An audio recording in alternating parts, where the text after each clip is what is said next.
maybe I shouldn't do that. After this lesson, we have one remaining lesson in Chapter 6. So I know I need to update the board. Again, fun with the copy machine this morning. I didn't have time to do that. But homework quizzes tomorrow, Chapter 6 test. The earliest, or what it's planned for right now, is to be next week, Wednesday. The plan is to finish Chapter 6 tomorrow and then have Monday and Tuesday to review and then have the test Wednesday. So that would be the earliest. You can plan for that. We are still working with rational exponents because we're still in 6.6, but now we are simplifying expressions that have rational exponents in them. So we do review properties of exponents that we actually reviewed in Chapter 5 from Algebra 1.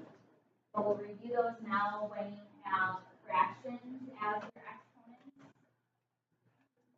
And then there's some different types of problems also that you haven't seen because you haven't had fractions as exponents before in here. So if we look at the examples under example 1, example A, we have p to the 1/4 times p to the 9/4. So when you multiply powers, remember a power is this expression as a whole, it's the base and the exponent together is called a power. So when you multiply powers, what are you allowed to do with the exponents? Combine them, add by addition. Yeah. So this would equal p to the power of, and I would be adding 1/4 and 9/4 together.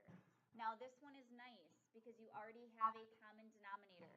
But you have to remember that with fractions, in order to add or subtract them, the denominators do have to be the same. So if they didn't have a common denominator, you'd have to find one first. But I know 1/4 and 9/4, that would be 10/4. So I would get p to the 10/4, which then, if you can simplify a fraction, even if it's an exponent, you should. 10/4 can simplify to 5/2. So this would be p to the 5/2. Okay, so knowing when to add exponents, making sure that they're simplified, making sure you have a common denominator before you add them.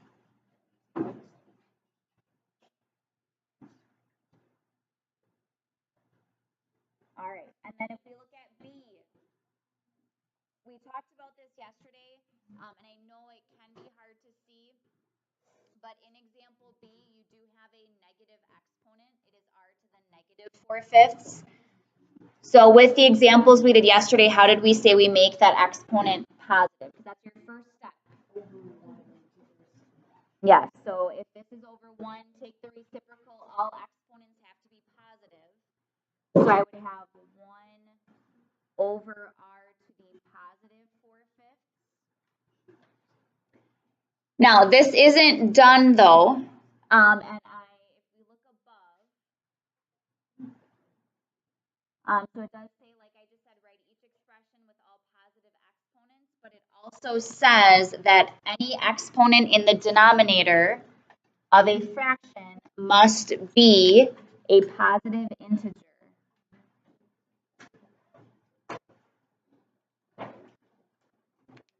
And again, an integer means you cannot have a fraction as an exponent if it's in the denominator. So an integer is not a fraction / decimal.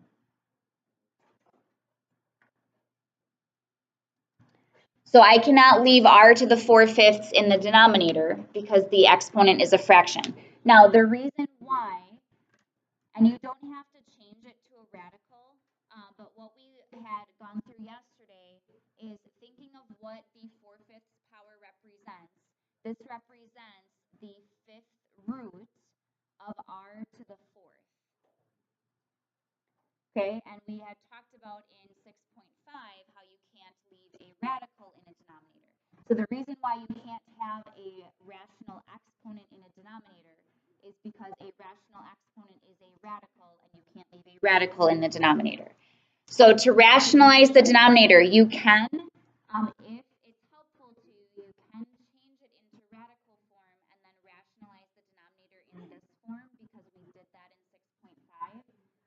Or the way to do it if you leave the exponent, so I'm going to have to multiply by something, is you want to multiply so that you make the denominator have an integer exponent.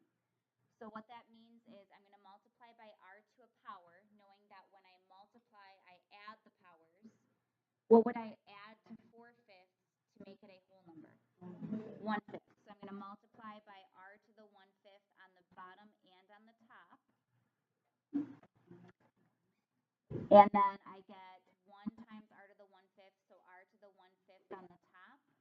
And on the bottom, I know 4/5 plus 1/5 is 5/5, or just 1, so I just have r in the denominator. So this would be the simplified answer.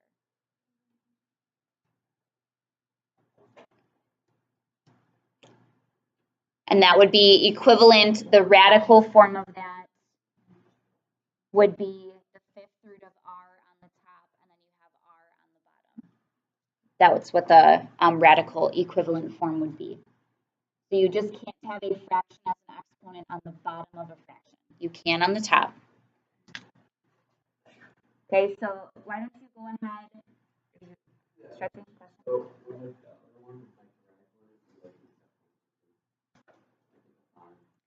Yes, this is correct.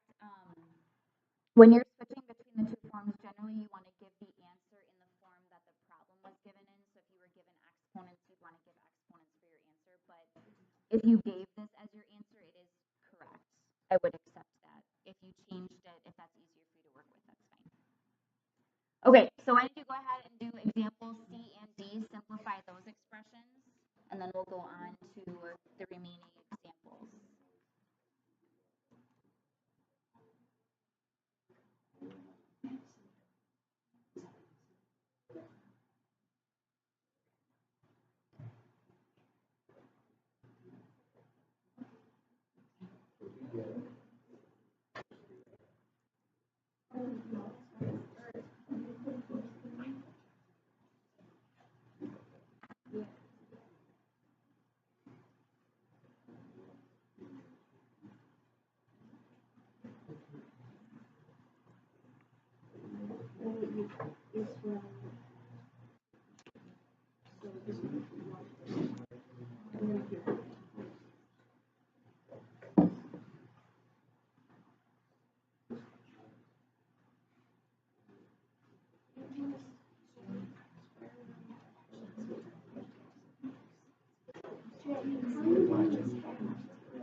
Okay.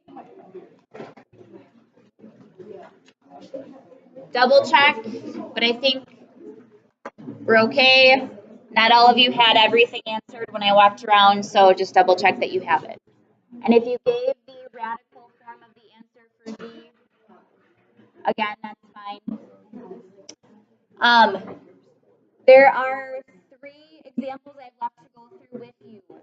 These are, they're just a little different in terms of things to look for to simplify. So this is saying when you're simplifying a radical expression, you should always use the least index possible. And so it says using rational exponents makes that process easier, but your answer should be written in radical form. So this is kind of what I said above. I need your attention, please. This is what I said above, where if your problem is given in exponential form, generally you should give the exponential form as your answer. Same with these examples. If the problem is given in radical form, you should give a radical as an answer. All right, so here's how we're going to work through this one.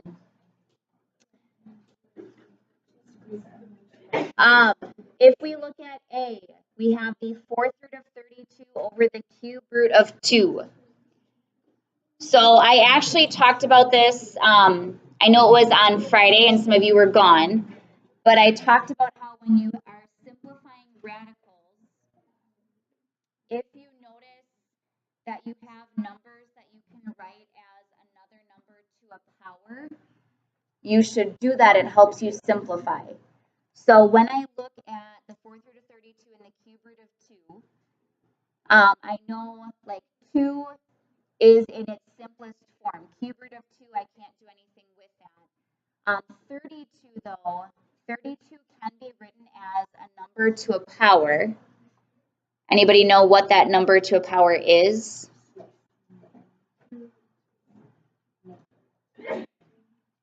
It's 2 to the, it is 2 to a power. 2 to the 4th is 16, so it'd be 2 to the 5th. So 2 to the 5th power is 32. And that's where it can be a little, like you might be checking things on your calculator to see how to get that to work out, because the more you work with exponents, the more you recognize them, but you have to kind of work with it a little bit. So I can write 32 as 2 to the 5th power, which I'm going to do. So I have the 4th root of 2 to the 5th over the cube root of 2.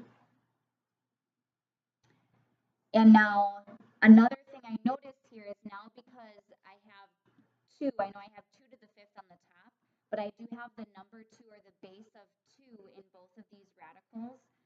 So I am going to now switch the radical form into exponential form in an attempt to simplify this. So I can go to the exponential form. So if I have the 4th root of 2 to the 5th, that would be 2 to the power of 5 over 4. And then the cube root of 2, and that should be to the first power, is 2 to the 1/3. And now, this I know is also a little weird. You think of it differently when it's numbers, but since the base is the same, or if it's helpful, think of these as like x's. If the base is the same, I can simplify this quotient by doing what with the exponents? Not adding them. When you're dividing, because I have a quotient here, when you're dividing, you can subtract these. So this would be equal to, I'm not dividing the 2's to get 1. I keep the base of 2, but I can subtract the 5/4 minus the 1/3. Now, this is a case where I do have to get a common denominator. So the common denominator for 4 and 3 would be 12. So I'd have to multiply 5/4 by 3 over 3 and 1/3 by 4 over 4.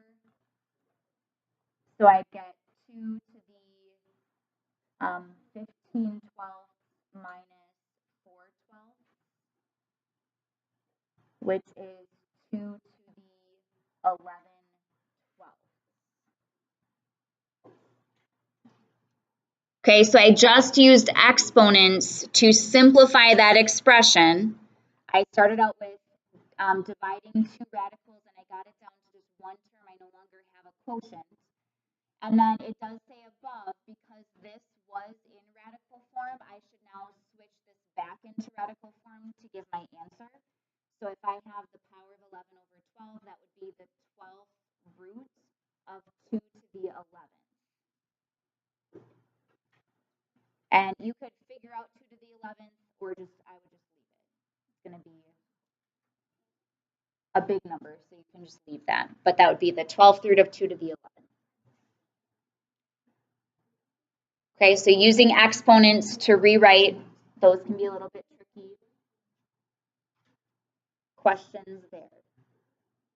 So kind of follow those steps, see if there's a number you can write as a different number to a power. And then it's only if you have the same base that you're allowed to actually subtract the exponents in that case. If these were different numbers here, I could not have done that step, but I would have had to rationalize the denominator still. Okay, so then B, this is another one. Here we're going to be simplifying the index, but we're going to work through it the same way.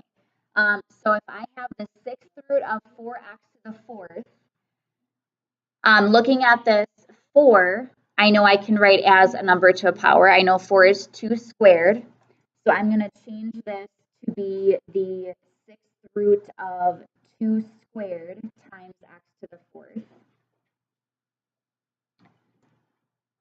So just rewriting that coefficient as a number to a power if you can. If you can't, you just leave it.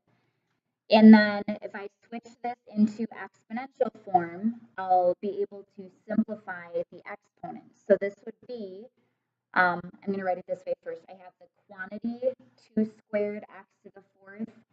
That entire quantity, because it's the 6th root, it's to the 1/6 power. Now, why I'm writing it that way is because that means I'm going to be distributing that 1/6 power to both of these exponents. So I'm going to have 2 to the 2/6 and x to the 4/6. So if you wanted to skip that middle step of writing the quantity to the 1/6, but make sure that you do put both exponents over the index. And now I notice I can simplify these fractions. This would be 2 to the 1/3, and then x to the 2/3. So now, if I switch it back into radical form, since these exponents are fully simplified, I would have, or 2 to the 1/3 would be the cube root of 2, and then x to the 2/3 would be the cube root of x squared. So that also means I'd have an x squared in that cube root. So I just went from a 6th root, and I simplified that into a cube root. So by changing it into that exponential form and simplifying those fractions, you can sometimes make the index smaller, going from a 6th root to a cube root. In this case, yeah, everything, the index and the exponents are all divided by 2. Yep. Now, sometimes you might get to here, and if these denominators are different, you'd have to write it as 2 separate radicals. So if I would have written this separately, it would have been the cube root of 2 and the cube root of x squared. Since they're both a cube root, I can write it just as one cube root. But if they had a different index, I would have to just leave it like that. Maybe if this was a 5, I'd have the cube root of 2 and the 5th root of x squared. I'd have to leave it. So it's not always that you can have it as one radical in your answer. You might have multiple. And there was no denominator in this one, so I don't have to worry about anything with that. Okay, so then the last example I have is an example like we saw on Tuesday. So simplifying each expression. So we have y to the 1/2 plus 2 over y to the 1/2 So the issue with this problem, the reason it's not already simplified, is because you have the y to the 1/2 in the denominator. You have a rational exponent in the denominator. The equivalent form of this is if I write y to the 1/2 as a square root, this would be the square root of y plus 2 on the top and the square root of y minus 2 on the bottom. So these are the types of problems that you saw on Tuesday. So when I have my denominator of square root of y minus 2, what did I have to multiply by to get rid of that square root? Not the reciprocal. Yes.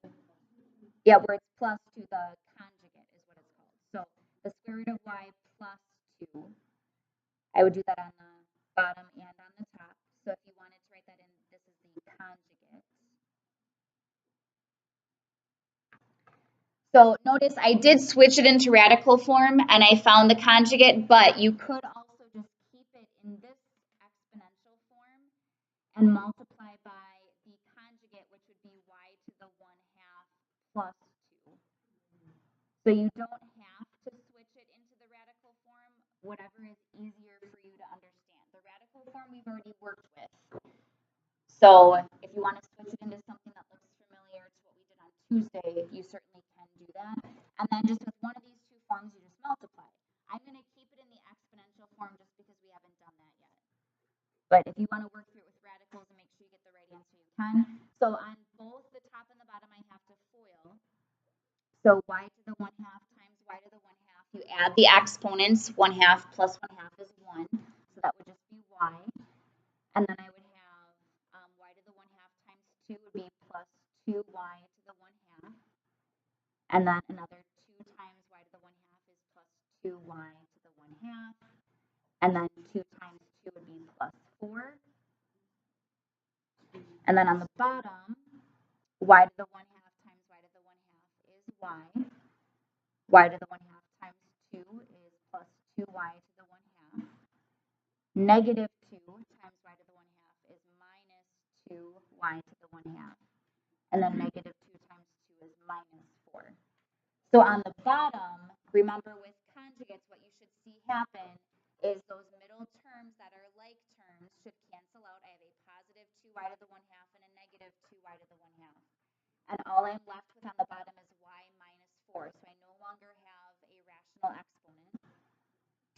On the top, I can combine the two middle terms. They don't cancel out, but I can combine them. So I would have y plus 4y to the 1/2 plus 4 all over y minus 4. That would be the simplified answer. And then I should have said this at the beginning. These y to the 1/2 and these 2's don't cancel because they're terms. In order to cancel, we're actually doing this in the next chapter, in chapter 8. We skipped chapter 7. We'll talk about more why we can't cancel those. But that means in my answer here too, these y's do not cancel out and these 4's do not cancel out. This is your answer. This is simplified. So you cannot cancel things that are being added and subtracted. You can only cancel things if they're factors, they're being multiplied. So if you're unsure of that in this chapter, can I cancel this? Can I not cancel it? Just ask, please. Okay, so this just is a summary when you have rational exponents. Make sure in your final answers you have no negative exponents. Make sure that if you have a fraction, the denominator only has positive integer exponents, so they're not negative, they're not fractions. Make sure that you don't have fractions within a fraction. That's what a complex fraction is. And then the index of any remaining radical is the least number possible. That would be like this example we did, example 2b, turning a 6th root into a cube root. That's using the least index possible. So just simplifying as much as you can. All right, any questions at the moment? Okay, so I will pass out the practice for this with the time you have left, because we have about 12 either work on this, let me know if you have questions, or if you have questions yet or need to work on 6.5 or yesterday's stuff to make sure you're ready for the homework, because you have time right now that you can work on that and ask questions too.